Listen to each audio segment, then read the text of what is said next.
Master modes in Star Citizen. They were supposed to revolutionize combat, bringing balance and clarity to the chaos of the verse. Instead, they've sparked heated debates, divided the community, and left many players wondering if we're heading in the right direction.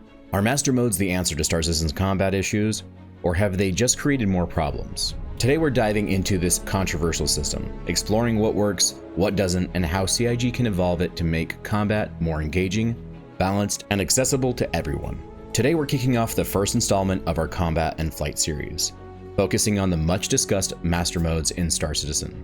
With the introduction of this system, CIG aimed to create distinct phases of combat and traversal, but the implementation has been met with mixed reactions. In this video, we'll take a look at what Master modes are supposed to achieve, why some players feel that they fall short, and what changes could be made to give each ship archetype more defined roles and better balance.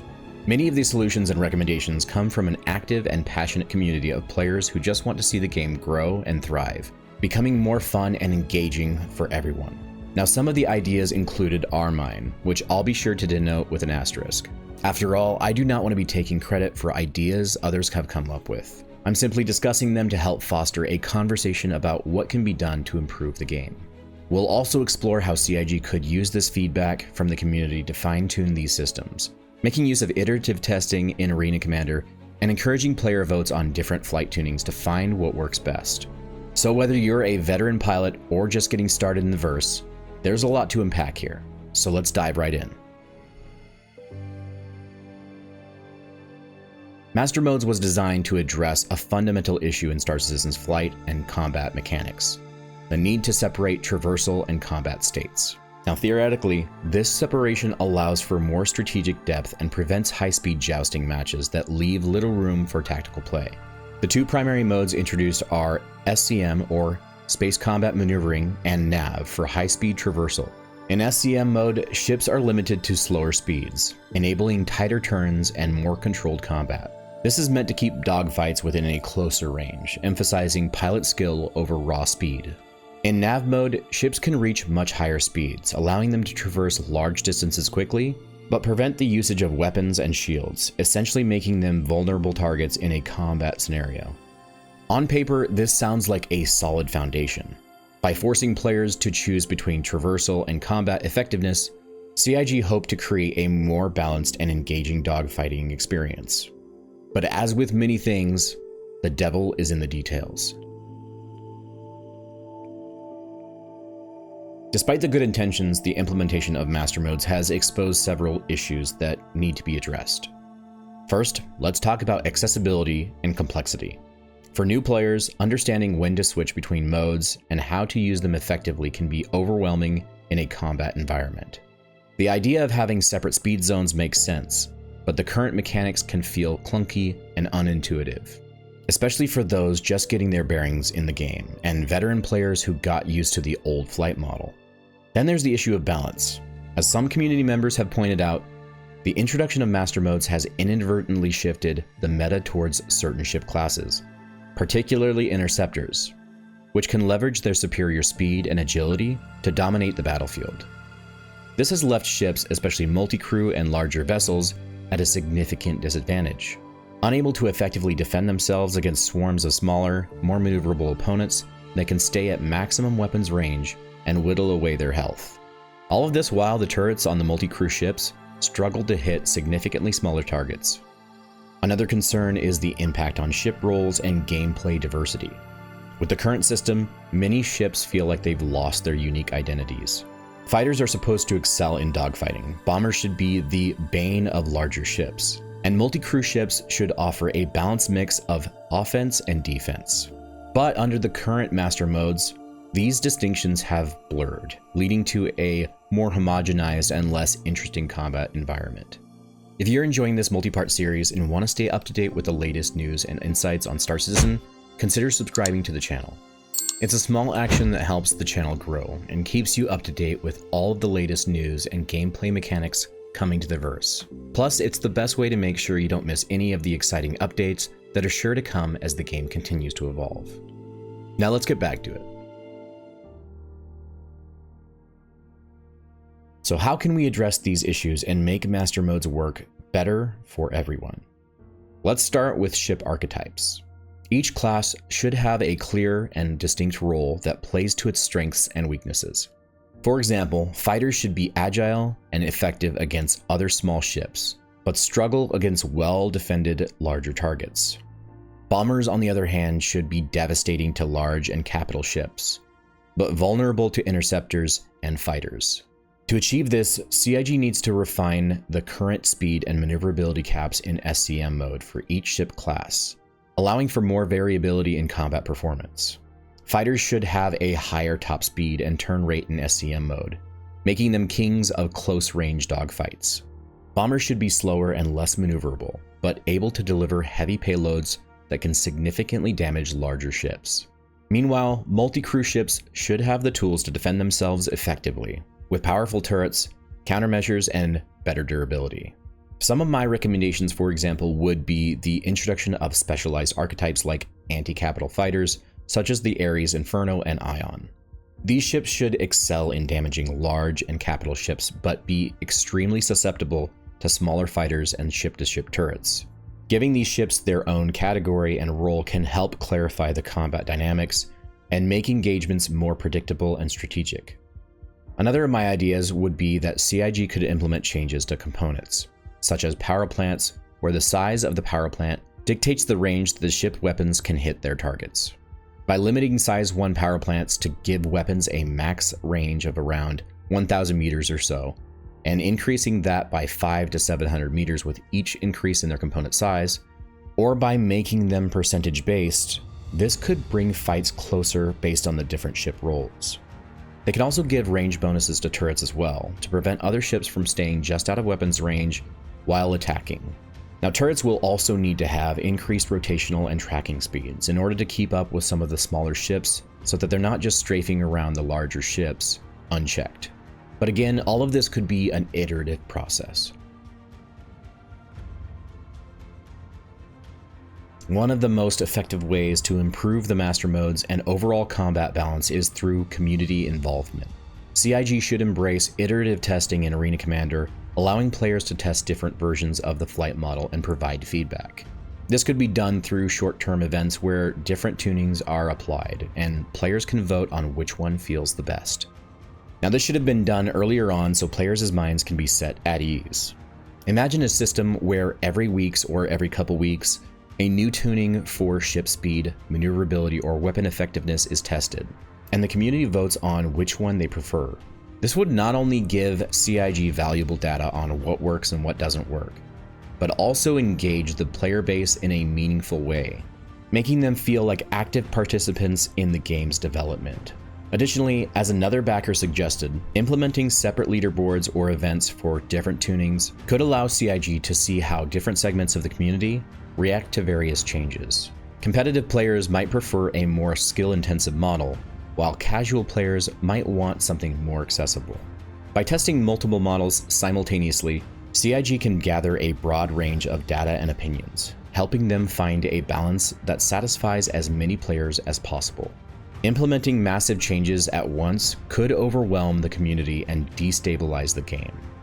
Instead, CIG should adopt a phased approach, introducing new mechanics and refinements incrementally while gathering player feedback at each stage.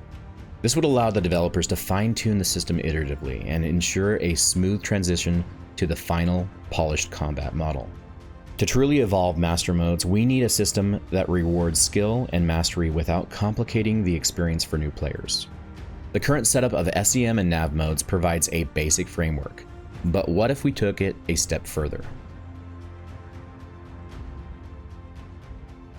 One solution that's been mentioned is to integrate a more dynamic thrust and power management system directly tied to the ship's flight model, giving players more control over their ship's behavior without relying on predefined modes. This would allow for a more granular adjustment of the ship's performance, giving experienced players the tools to push their ships to the limit while still making it accessible for newcomers. For example, instead of simply switching between SCM and NAV, pilots could manually adjust the maximum thrust output, maneuvering efficiency, and rotational stability on the fly using the upcoming power management system. This would create a more fluid and engaging flight experience, allowing for a greater range of maneuvers and tactical options.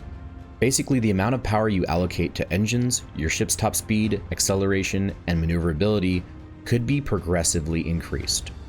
Now, one of my suggestions would be to rework how missiles interact with master modes. Currently, missiles are often seen as an afterthought, with limited utility and effectiveness in many combat scenarios.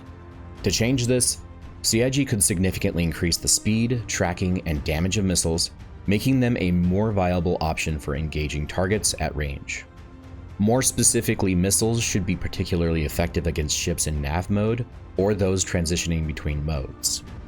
By giving missiles the ability to effectively lock onto and intercept ships at high speeds, they would become a critical tool for engaging enemies attempting to disengage or flee.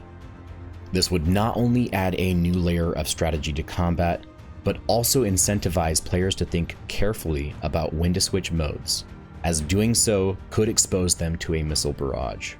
For players who prefer the thrill of dogfighting, missiles would become a crucial component in maintaining pressure on enemies at range, preventing them from escaping or repositioning without consequence. This change could be coupled with a more advanced missile defense system, allowing ships to deploy countermeasures more effectively, but with a limited capacity. Pilots would need to decide when to use their flares or chaff, as spamming them could leave them vulnerable in a prolonged engagement. This would reward players who can manage their resources well and create more dynamic skill-based encounters. However, this would still be restricted to SCM, as countermeasures cannot be used in nav mode. Additionally, introducing more diverse missile types could add depth to combat. For example, having high-speed, long-range missiles specifically designed to catch ships in nav mode, or EMP missiles that temporarily disable a ship's nav systems would provide players with more tactical options. This way, every missile fired becomes a calculated risk for both the attacker and the defender, adding another layer of strategy to the game. A key aspect of evolving master modes is giving players more control over their ship systems and performance. The upcoming engineering gameplay loop and revamped MFDs are a step in the right direction. These systems are being expanded to allow players to manually adjust power settings and shield distributions, directly influencing their ship's capabilities during combat. Star Citizen once had the ability to overclock ship systems, a feature that allowed players to push their components beyond their normal limits in exchange for increased wear and heat buildup. This feature was removed for various reasons, but reintroducing it could add another layer of strategy and skill expression. Imagine being able to overclock your engines for an extra burst of speed or boost your shields in a desperate situation, knowing that doing so could have long-term consequences if not managed properly. It would reward players who can effectively balance risk and reward, making every decision in the heat of combat matter. Finally, another of my recommendations would be to introduce a mechanic that allows ships to turn tighter when they're in specific throttle or speed zones that vary based on ship archetypes. Having these predefined speed zones and adjustable thrust and thrust vectoring mechanics would allow players to dynamically change speed and direction more efficiently and emulate the concept of energy management and conservation. If they were to raise SCM speeds, they could make it so that the faster you go beyond that speed or throttle zone, the slower your ship turns. By combining these elements with the proposed changes to master modes, we could see a system that offers both depth and accessibility, catering to players who want more complex, skill-based experience, as well as those who prefer a more straightforward approach. Master Modes is the last final attempt for CIG to deliver an incredible combat system that has the potential to be great, but they're not quite there yet. With some adjustments and community-driven iterations, we can create a combat experience that is not only balanced, but also exciting and rewarding for players of all skill levels.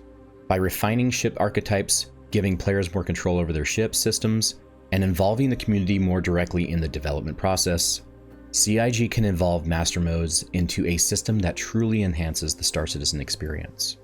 The goal is to create a flight model that rewards skill, strategy, and adaptability, making every dogfight, bombing run, and fleet engagement feel meaningful and engaging. So what do you think? Are Master Modes on the right track, or do we need to go back to the drawing board? What changes would you like to see in the flight and combat systems? Let me know your thoughts in the comments below. Now, if you enjoyed this deep dive, consider joining the channel as a member to support more content like this, where you'll get exclusive access to members-only channels in my Discord, early access to my videos, and even shoutouts in all of my videos. If you're interested, you can support the channel directly here on YouTube or on Patreon. And if you're excited for the next episode in the series, tune in next week where we will talk about flight control surfaces and how atmospheric flight will evolve combat. Thank you for watching. Fly safe, pilots, and we'll see you in the verse. Havoc out.